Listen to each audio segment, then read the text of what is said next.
Falter-Podcasts werden durch Werbung unterstützt. Das hilft bei der Finanzierung unseres journalistischen Angebots. Falter-Radio, der Podcast mit Raimund Löw. Sehr herzlich willkommen, meine Damen und Herren, im Falter-Radio. Die Rebellion von Söldnerchef Jewgeni Prigoschin hat Wladimir Putin vorläufig überstanden. Aber 48 Stunden lang hat am vergangenen Wochenende sein Regime geschwankt. Bis auf 200 Kilometer sind die Rebellen an die Außengrenze Moskaus herangekommen, ohne erkennbaren Widerstand von Polizei, Geheimdienst oder von der Armee. Auf den Einfahrtsstraßen nach Moskau haben Bagger begonnen, die Fahrstreifen zu zerstören, um den Anmarsch der Prigoschin-Leute zu blockieren. Der Aufstand wurde schließlich abgeblasen. Prigoschin ist angeblich im Exil in Belarus angekommen. Was mit seinen 20.000 sehr kampferfahrenen Söldnern passiert, ist unklar. Es ist auf jeden Fall die schwerste Krise, die Wladimir Putin in den bald 24 Jahren seiner Herrschaft erlebt. Im Krieg gegen die Ukraine waren die Söldner der Wagner-Gruppe die härtesten Kämpfer. Sie sind jetzt nicht mehr einsatzfähig. Was von den dramatischen Ereignissen zu halten ist, bespricht Falter-Korrespondentin Tessa Szyszkowitz mit Nina Chruschtschowa in Moskau. Nina Chruschtschowa lehrt an der New School in New York Politikwissenschaft. Sie ist die Urenkelin des früheren sowjetischen Staats- und Parteichefs Nikita Chruschtschow. Good morning, Nina Chruschtschowa. Dobre utro to Moscow. Thank you for joining us today after this very dramatic weekend and all the events that unfolded. My first question would be, what do you think was your overruling sentiment on that Saturday, being in Moscow? Were you more scared that Prigoschin would win this mutiny or that Putin would win and stay in power? Hi, thank you. Actually, first of all, it wasn't really a surprise. In fact, I did write an article about 3 weeks ago kind of predicting that it would happen if Putin continues to be silent, if Putin continues to sort of use Prigozhin and his even right wing, more bloody nationalism than Putin's to counterbalance Putin's own army, because Putin likes this kind of counterbalancing one against another, because that keeps him indispensable for all the parties involved, since then he becomes the arbiter of who gets up and who gets down. So he was using Prigozhin for this. And but it was obvious that it would happen, because Prigozhin already at the end of, he's been pushing against armies, saying Wagner is the only really military force that can be successful in Ukraine. But already at the end of May, he gave an interview to a right-wing website in which he said all this. He said that he's calling for a revolution. He said that Putin needs to kind of get right-wingier and bloodier and really just have the full mobilization, complete militarization of society and the state. So the fact that Putin was then silent for almost a month and everybody thought, oh, it was such a surprise, it's kind of shocking to me, because if I knew that it was bound to happen soon enough, how could they not know? And we also saw now the information that the United States did know, which I actually thought, we can talk about this, which I thought was a very, what they really, on one hand, they worried about the nuclear arms and didn't want to have more militarized Russia. On the other hand, they're so eager to get to Putin that they were silent about this. It's like, okay, just choose what horrible Russia you really want and which one is worse. So that was kind of an interesting balance there. I was not scared. I walked around Moscow in between a variety of kind of commentaries that I had to do. In the morning, I went all the way to the Kremlin, which is not far from me, so about 20-minute walk. Walked around the Kremlin. The Red Square was dead shut, but people were marrying all around it. And, I asked a wedding party, are they not afraid of Prigozhin? And they said, oh, sure, which Prigozhin? Like, who the hell is Prigozhin? We're married and, nothing is going to happen, which was sort of very Russian thing, like, oh, until we're struck by lightning, we're just going to continue living living our lives. There were some police of different kinds, but not really dramatic amount. There's some military vehicles, but they were more concentrated on the outskirts of Moscow rather than in the center. The mood changed by the afternoon when, and in fact, the official news were reporting that the Wagner troops were marching towards Moscow, and so people got slightly more apprehensive. But my feeling was, and I myself just didn't think it would happen, didn't think that Prigozhin would take over, because even though he was a military hero, as Putin himself said numerous times, and Wagner, but there was really not many takers. And we saw it in immediate support of the elites of Putin. Some of them spoke out, especially the governors. There's really not that many takers for Prigozhin's very violent brand of nationalism, especially nationalism that being pushed forward by his troops, which a lot of them are rapists and murderers. And I was talking to younger people, and the girls, and they were young women, they were particularly completely, I mean, I couldn't say particularly terrified, but they were more apprehensive than anybody else, because they said, well, that's not what we want. So I thought that one way or another, I mean, we saw that the Prigozhin troops were doing this stuff. I mean, they were shootouts, but it was obviously a decision by the Kremlin not to attack them while they were going. It was a question, why wouldn't they? Because, That's what my question would be to you. I mean, of course, we don't know that, but the situation was so bizarre, because we woke up to this mutiny and thought, okay, so the Kremlin will not watch this unfold. And then it was very silent for a few hours, and the army didn't do anything. Also, what you say that there was loyalty declarations for Putin, it all sounded relatively muted compared to what could have happened. So I was almost thinking, are they waiting who wins this? I'm not sure, because I think that I don't think so. I mean, we know that the governors, they have not been fans of Prigozhin, and they've been quite open about it. I mean, for example, the governor of St. Petersburg, Beglov, he, in fact, has open fights with Prigozhin, and Prigozhin has been complaining that Beglov is not supporting, the Wagner, because Prigozhin is from St. Petersburg, from Leningrad, supporting the Wagner organization, and doesn't allow them to be buried with great honors and whatnot.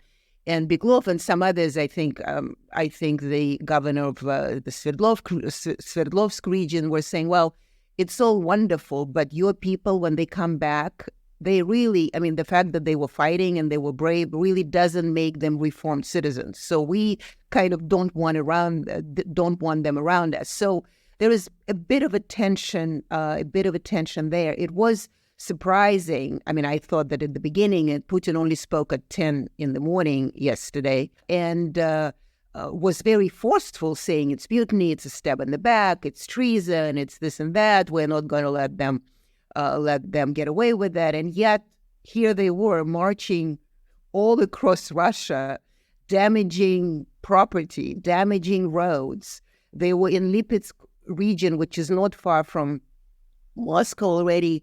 The military there were digging out roads so the Wagner march wouldn't be that successful. I mean, that seemed like just the insanely bad Dr. Strangelove Russian version, Stanley Kubrick kind of ridiculous comedy, but tragedy. And so Putin was very forceful, but then nothing was done. And, of course, and I'm sure that the negotiations with Lukashenko and all around that began much earlier than we found out.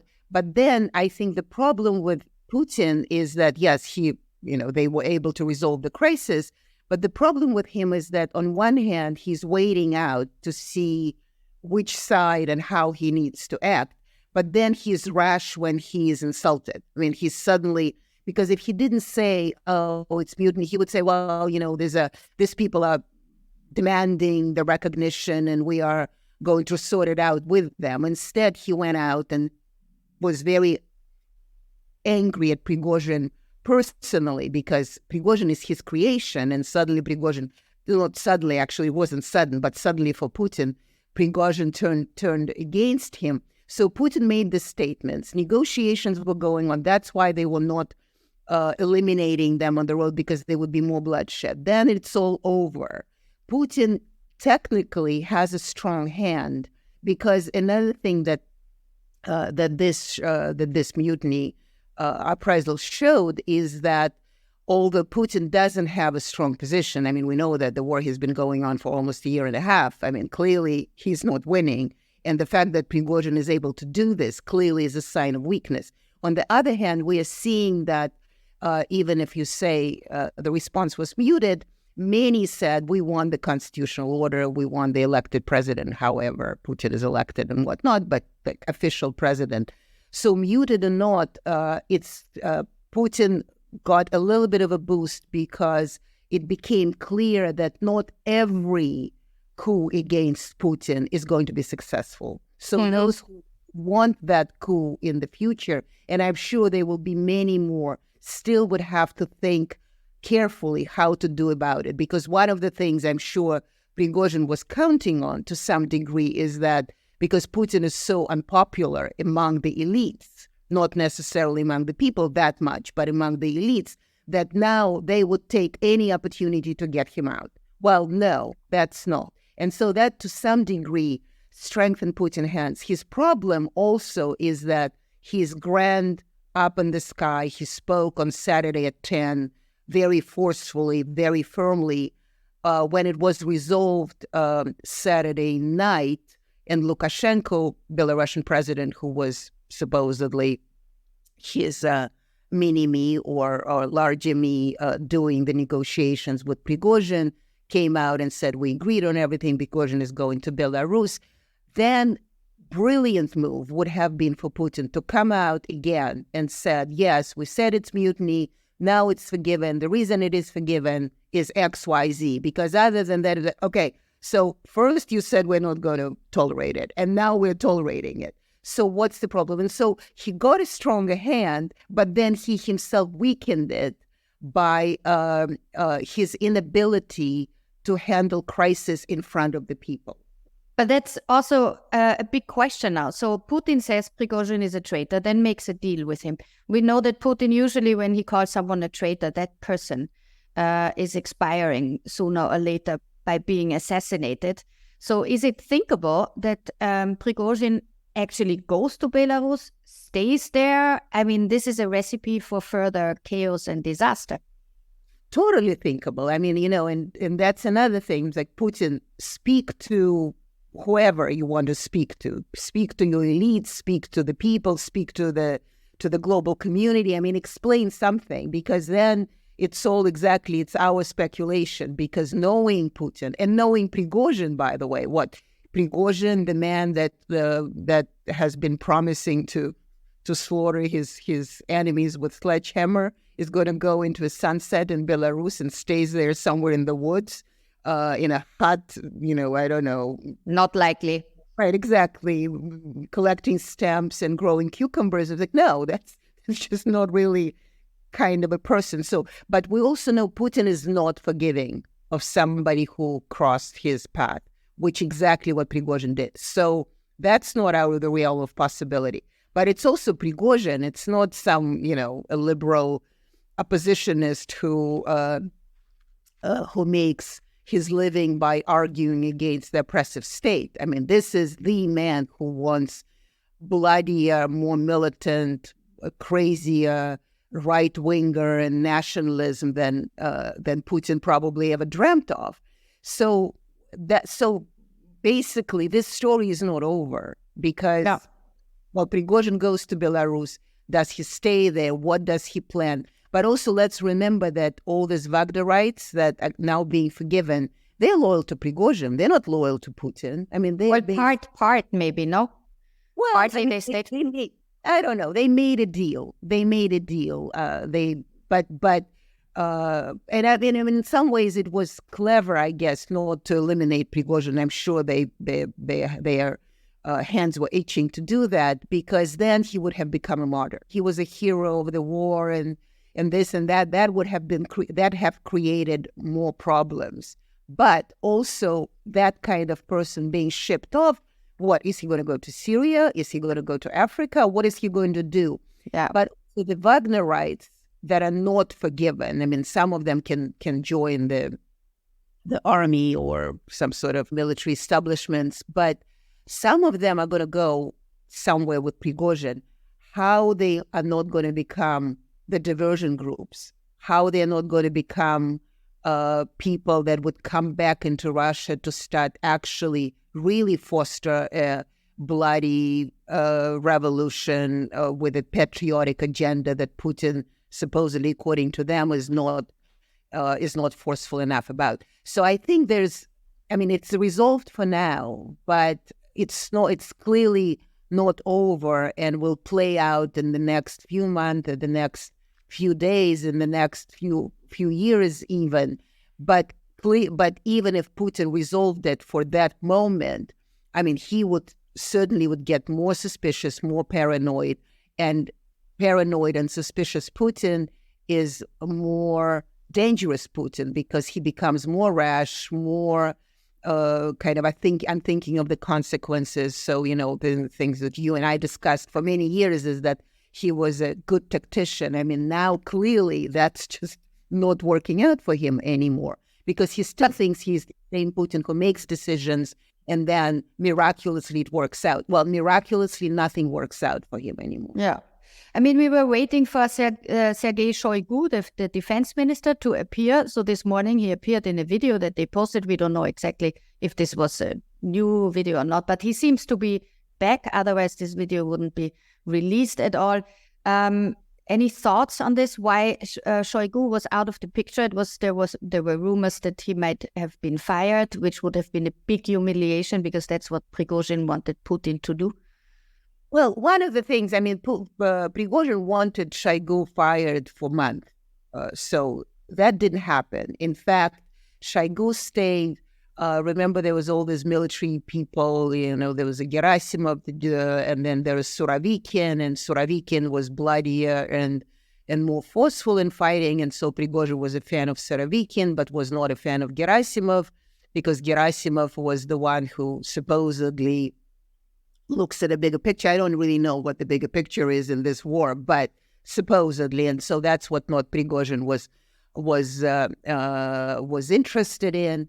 And in fact, when Prigozhin started pushing for changes, Shoigu stayed, and Gerasimov once again got on top, and Surovikin was sort of pushed down. Not that he disappeared, but he pushed down, and then became a man in charge of connection to the Wagner Group.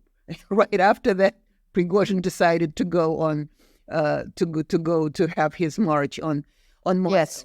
I mean, Putin doesn't really do things under pressure from his advisors. So if Prigozhin wants this, it's not going to happen. I think. I mean, I'm afraid to predict. I just think that it's not going to happen the way Prigozhin wants it. Shoigu may go, but it would not be as if he has done it immediate. Wanted right. So there probably would be some shuffling.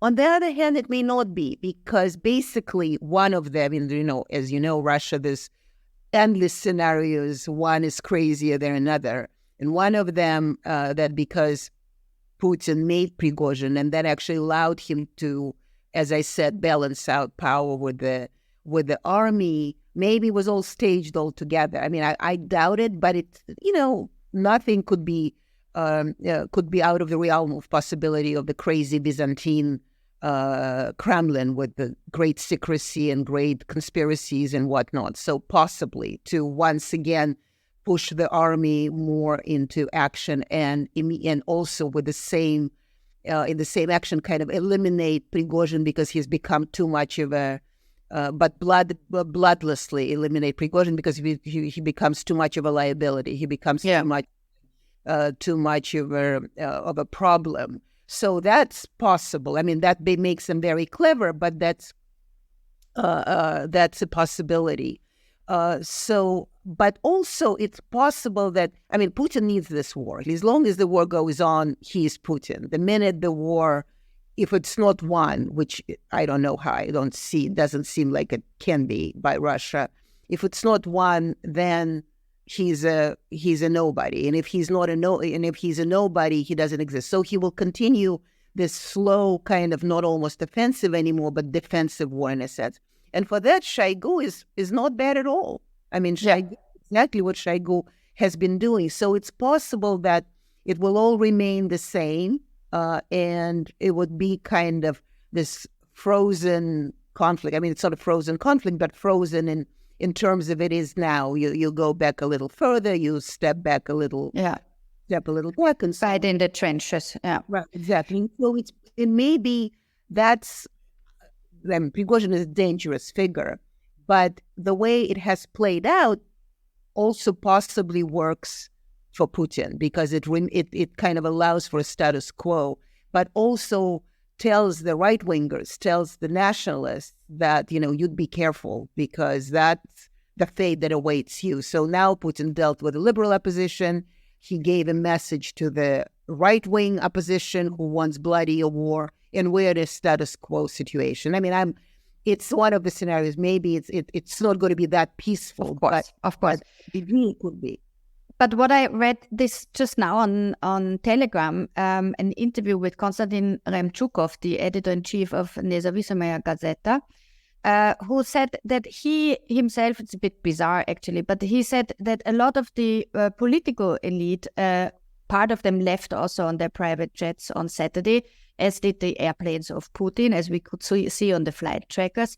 We don't know exactly who was in these planes, but it seemed that a lot of people were quite scared. And what Remchukov now says in this interview is that he thinks that a lot of people in the elite, in the political elite, will ask Putin not to run as president again in 2024 at the next presidential elections. So now we always think like, in a dictatorship, Putin will not step down because he doesn't have to, there are no real elections. But the question is what's your analysis, how strong the discontent in the political elite is and how much people would wish Putin to move aside? Well, I think a lot of people would wish Putin to move aside. They've been wishing Putin to move aside for a long, long time, including February 24th, February 22nd, when he was conducting that Security Council in 2022. So they've been wishing and willing and wanting and so on. But good luck with that. Good luck to those who want to say to Putin, please don't run for president. I'm like, okay, well, if that's how to say. Remchukov is probably closer to whoever up there than I am, certainly. But I think it's a case of wishful thinking, to tell Putin not to run, because the whole point for him, all of this was about him staying in power. And so now you're going to say, well, you know what? You're just a little too much of a liability. I don't know. Actually, I didn't see people scared. I think people would just sort of muted expectations. I'm sure the governments, people in the government would know more. In my courtyard, there's about 70 cars standing. There's 70 places, and, normally, 45, 50. There were 5 cars on Saturday. Everybody else cleared out. As you know, the airplanes were filled to go to Georgia, to go to Turkey. Prices shot up twice or 3 times. There were still planes left to occupy, to be passengers in, but prices were very high, and then they started subsiding. But that's the point. Is not how to say that. It was a clear crisis, and I think the crisis would be more and more and more, and that crisis certainly doesn't help Putin in the long run. But in the short run, he continues on, and it does seem to be that's what he's sort of gearing at, because he thinks that every crisis which he's able to resolve one way or another, no matter how badly, is still something that allows him to continue on in power. I think he is delusional. I agree that there would be one crisis when all these elites would say, forget it, that's it, we can't do it. But we've been waiting for that for a long time. There have been many of them in the last year and a half. And still, I mean... Nothing happened.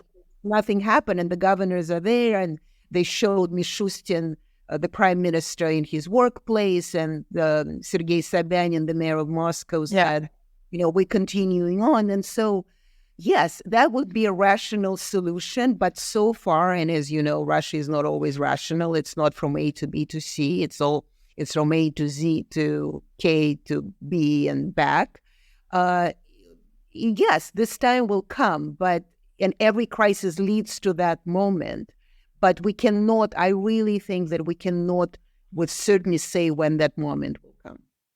I was thinking of Alexei Navalny in his cell on the weekend. I mean, his life, of course, is super endangered in a moment of a mutiny, when there are riots in prisons, and also when Putin maybe thinks like the first person he should get rid of is not Prigozhin, who he can make deals with, but Navalny, who he doesn't want to be in the streets leading a rebellion.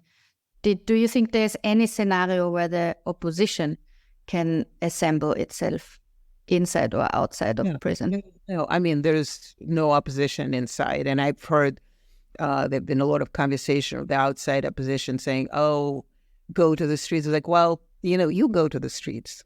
Or you're in London, in Berlin, and, who is going to go to the streets? But also, I mean, it is a Prigozhin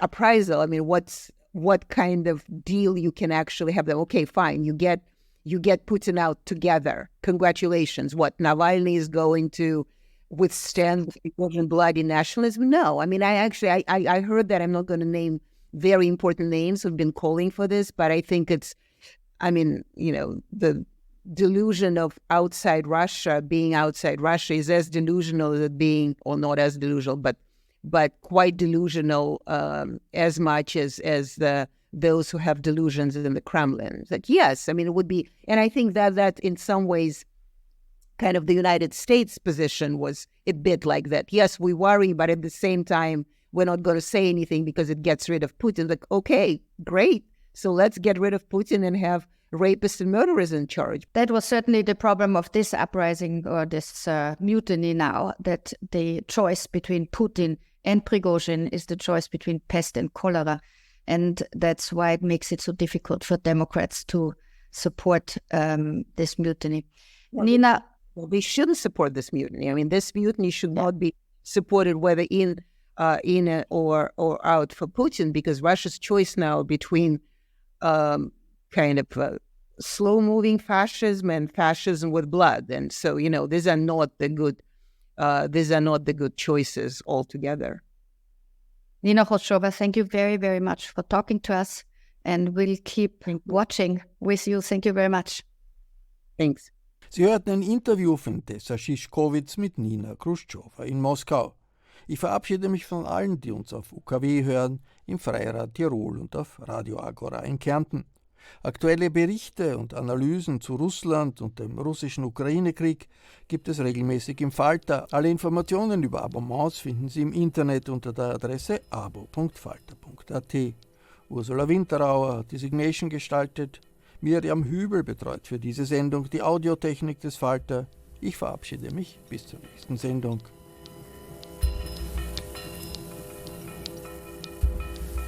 Sie hörten das Falter-Radio, den Podcast mit Raimund Löw.